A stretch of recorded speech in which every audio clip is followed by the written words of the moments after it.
যাদের কোমরে ব্যথা করে, দেখবেন প্রচুর পরিমাণ কোমর ব্যথা করে, ব্যথা যন্ত্রণা খুবই খারাপ লাগে।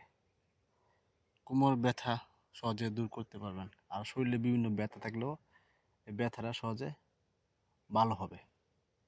এটা হলো ঘাস। এই গাছটা যারা গ্রামে থাকেন তারা দেখার পরে চিনতে পারছেন। আপনারা এই গাছটা সংগ্রহ করবেন, এরকম ঘাস সংগ্রহ করবেন। এটা আপনার পরিমাণ মতো নেবেন।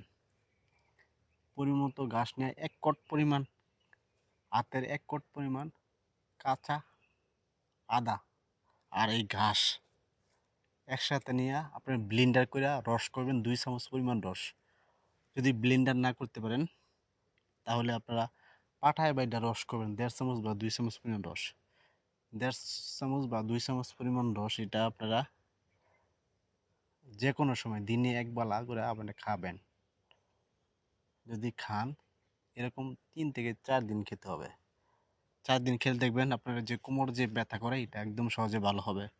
হাত পাও অনেক সময় ব্যথা করে, ঘাড়ের মধ্যে ব্যথা করে, এই ব্যথা সহজে ভালো হবে। আপনারা যারা গ্রামে থাকেন তারা সহজেই এই গাছটা সংগ্রহ করতে পারবেন এবং গাছটা চিনতে পারছেন।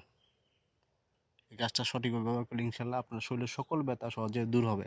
আপনি পরীক্ষা করতে পারেন, মাত্র 3 দিন খেলে ইনশাল্লাহ ভালো একটা রেজাল্ট পাবেন।